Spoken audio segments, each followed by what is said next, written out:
What's going on, everybody? This is Mitch Lazorko. I'm a director of photography that specializes in corporate interviews as well as personal and commercial branding photography. Today is a corporate headshot shoot. So let's take a look at my bag.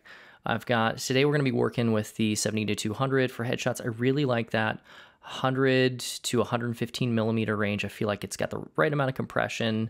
Some other things I keep in my bag. Here's a Sigma 35 if I need a prime.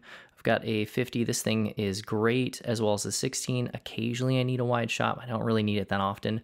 Most of the time I'm using this 24-70. It's sharp. It looks great. It's great for video. It's great for photos. Overall, if I had to take one, it'd be the 24-70, but that 70-200 is great for a day like today. There's my spare camera, my R7, also fancy, nice camera. Here's my gear list for the day. I had some people asking me about where I do these lists. This is on Trello. So this is actually something my wife and I, we both work together, we use in order to help plan our shoots, to stay organized, and really just, I make a list every single time I have a shoot. So I can get things packed typically the day before, and I'm able to, day of, I still needed to get my MacBook and my charger packed up. Made sure not to forget that. You don't want to forget stuff on shoots. So bring a snack, bring some water, bring anything that you think that you might need on a shoot. And then down here, if you notice, even down to formatting your cards, getting your settings set so you don't have to mess with those. See that little JL? That is my wife's initials. She actually does that for me, which is great. So we work pretty well as a team. Here I am just getting things packed up. We're shooting at a photo studio today, so this may be a little bit of overkill. I bring some extra stands just in case if for some reason I need, like a modifier. I've got that beauty dish there. Probably not going to use it. I didn't end up using it, but I had it just in case. A couple of Godox AD200s is what we're working with as far as light goes. I brought my cart so that I could shoot tethered.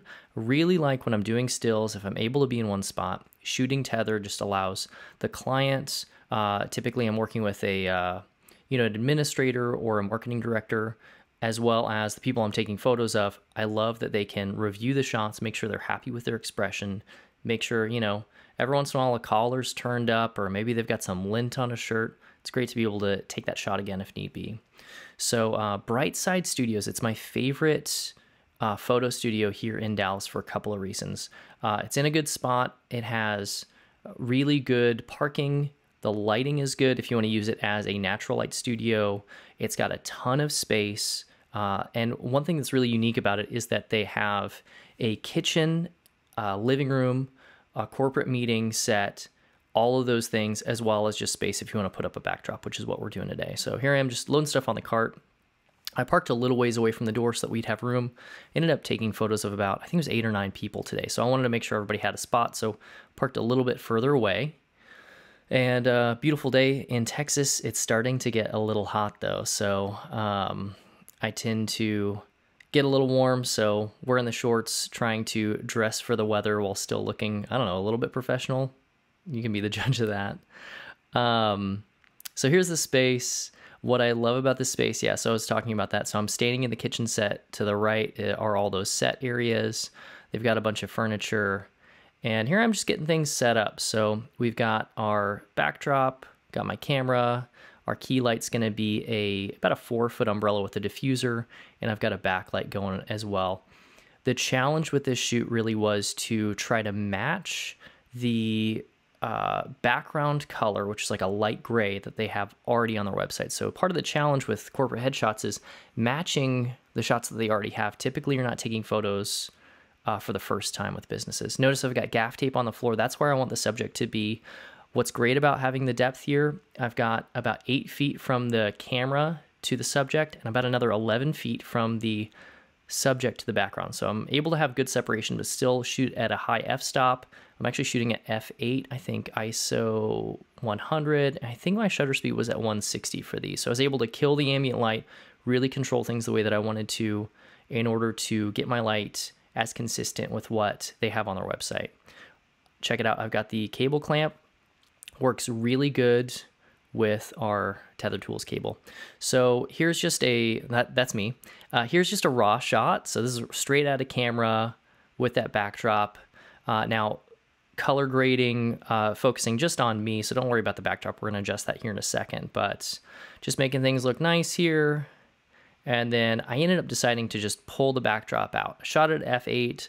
I was able to have all that detail. Photoshop does a great job of cutting people out. And then here we are just adding in that gray background. Really like the way this ended up. And then here in a moment, you're going to see our what I typically would deliver as the crop.